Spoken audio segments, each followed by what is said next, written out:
Our movie begins 17 years ago with the founding of the now infamous naval officer Leon Brodyham's The Program. It was established as a post-traumatic stress treatment center for combat veterans from around the world. In the present day, federal authorities have grown suspicious. They suspect Leon, along with his assistants, has radically strayed from the center's original purpose. They've discovered he now operates under a new code name, Bogushi, waiting in the rain on a remote road. A car passes him, driven by a man named Luke. The motorcyclist follows the car all the way to a military compound. Security checks the vehicle and lets it through. Inside the compound, a woman dressed in black is trying to usher a group of small children, also dressed in black, into a van outside a building. Suddenly, a team of federal agents storms the place. The woman in black bolts for a bathroom, grabs a hidden phone, and frantically calls Luke, telling him to abort the mission. He can't hear her clearly. Seeing a lone van parked ahead, he approaches to investigate and is shocked to find the children in black inside. As he turns back toward his own vehicle, it explodes before he can reach it. We return to Bogushi. He rants to his followers that the United States commits the worst atrocities through its soldiers, then discards them when they come back broken. The military throws them away, labeling them with PTSD. He claims all that ended when he opened his center. He reveals he was once a patient himself, but was cured, proof of his program's success. He broadcasts a message to all veterans living in the hell of their past, addicted to sedatives, telling them this is their chance for real healing if they choose to reclaim themselves. We go back to Luke, who is now sprinting toward the van with the children. He grabs it and speeds away from the chaos. Suddenly, a child's body falls against the windshield. He slams on the brakes to find the child hanged. Horrified,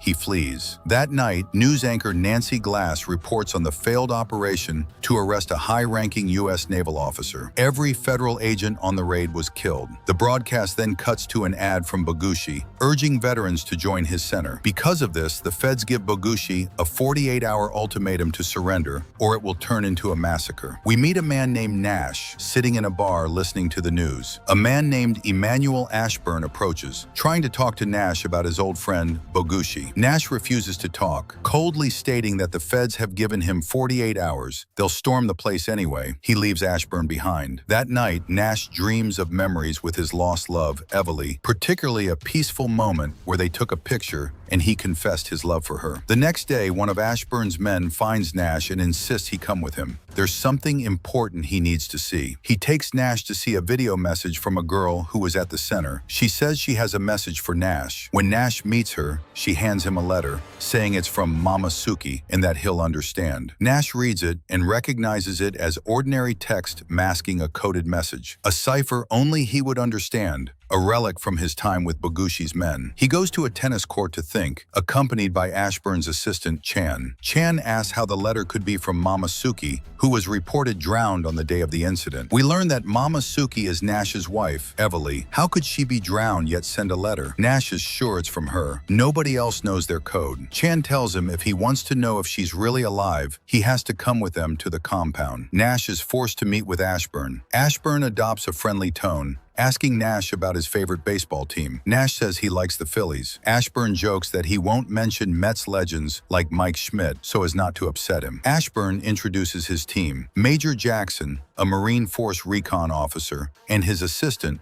Sergeant Kolak. They lay it out for Nash. There's a chance Evalie is alive. If he helps them infiltrate the compound, she might make it out. If the military storms it, she will 100% die. With no concrete proof of her death and lacking any other purpose in life, and noting how far they're willing to go to get his help, Nash grasps at this last shred of hope and agrees. He flashes back to his own time as a patient in the program, suffering from PTSD. He remembers first meeting Evalie when she tried to calm him during a dizzying war flashback. Bogushi would tell them PTSD makes you feel like your body is breaking and your soul is leaving it. He promised faster, results-driven methods to make them whole again, to make them feel respected, unlike the military that just says, "Thank you for your service." After this speech, Bogushi once approached Nash and told him to attack. When Nash asked why, Bogushi said, "Thinking is defeat. and action must be instant. He called Evely over and ordered her to attack Nash. She took him down in less than a second. Then Bogushi attacked Nash himself, pinning him and saying, "Disobedience is worse than death." Now, en route to the compound with the federal team, Nash thinks to himself that they believe they understand how Bogushi thinks. But the truth is, no one does. Even his treatment methods were bizarre and dangerous, as if he had another sickness, a criminal obsessed with fighting the government. He created a twisted utopia,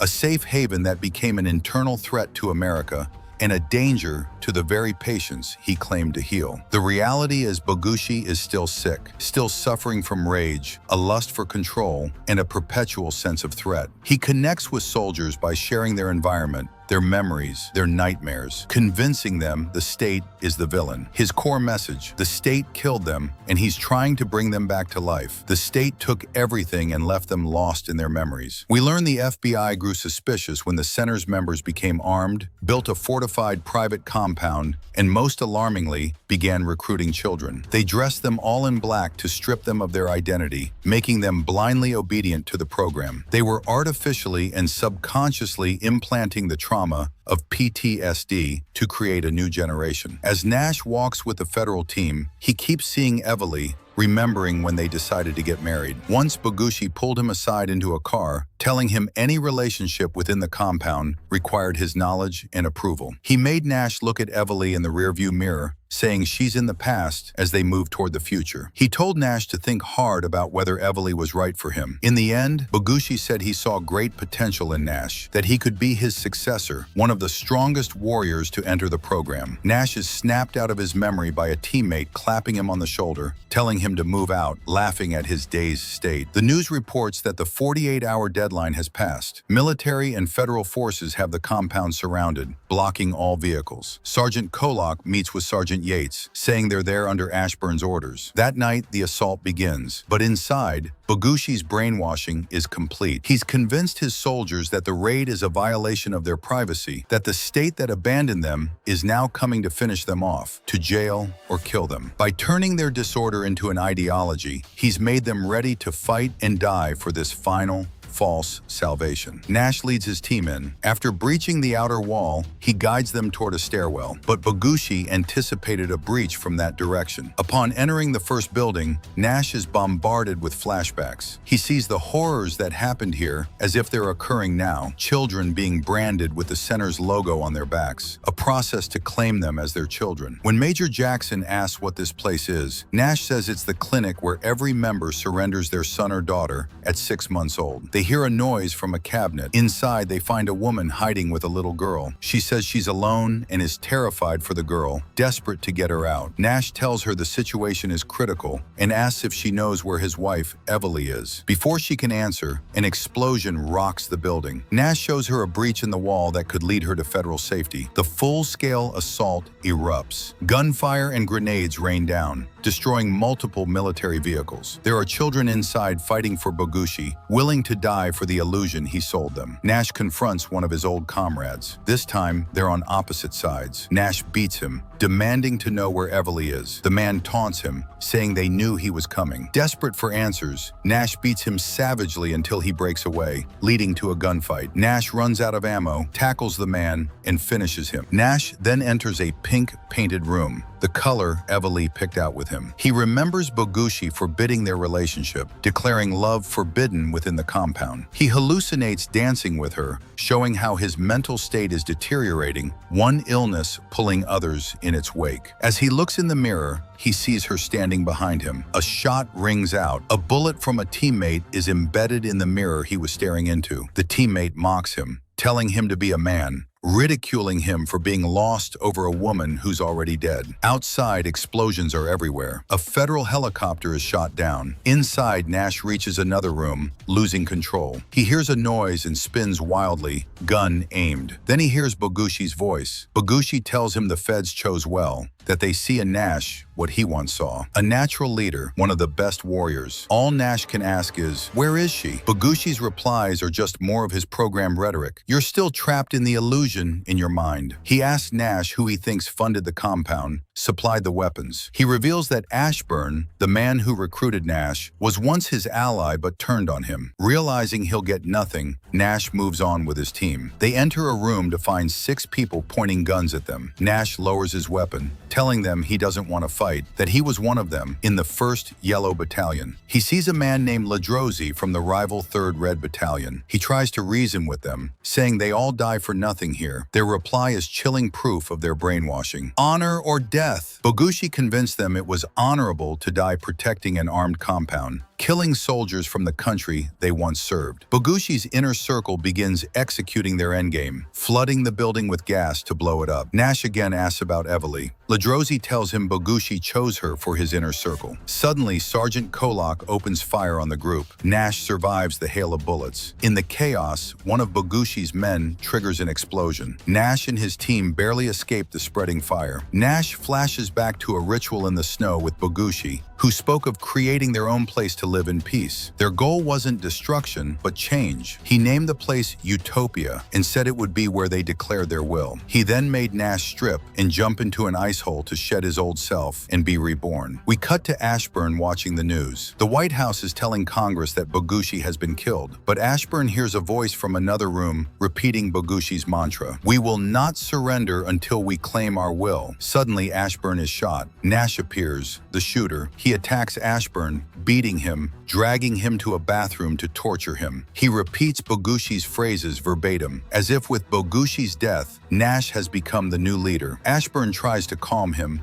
saying he loves his country and made sacrifices. Nash laughs, saying he did too. Ashburn confesses he knew Bogushi since he was a kid in Texas. He seemed to genuinely care for veterans, so Ashburn helped him with government funding. The intent was good: provide resources to help veterans heal and even return to service. But Bogushi twisted it. He stopped helping them live better and started using them for revenge. Ashburn says if they'd captured Bogushi alive, he'd have been more powerful in prison. He had to be killed. Nash asks why he'd blow everything up if he wanted to escape. Ashburn says Bogushi wanted a grand, theatrical end, a magnificent lie. As the king of illusion, he could make the world believe he died in the rubble while escaping elsewhere. He tells Nash that if he wants to find Evely, she's in the same bunker. Bogushi's current weakness is believing he's already won the game. We flash back to Evely telling Nash for the first time that she's pregnant. She says if Bogushi finds out, he'll separate them. She wants to live in safety, to raise their son away from Mama Suki. She begs Nash to do anything, fight, flee, so their son can live free. Nash agrees. They steal a car at night and drive for freedom. Just as they feel they've escaped, a car rams them from behind, sending them rolling down a hill into water. In the present, Nash goes to the Sink Dam, a place he and Evely used to visit. He discovers Bogushi has built his mountain utopia inside it. The original compound was always expendable, a decoy. Bogushi sold an illusion to the government while building his true fortress inside the mountain, training his men for revenge. Nash enters the mountain. A guard threatens him with a gun. Bogushi appears, telling Nash he's drawn to this place like a magnet. He knew he'd come. Nash says he only wants Evely and will leave Bogushi alone. Bogushi tells him he's in no position to negotiate. Nash pleads, but Bogushi refuses, accusing Nash and the others of betraying him after he helped them. He claims he saved Evely from drowning, that Nash was too trapped in his own delusions to save her. Bogushi begins to gaslight Nash, trying to make him doubt his own love for Evely, exploiting the PTSD that can make a person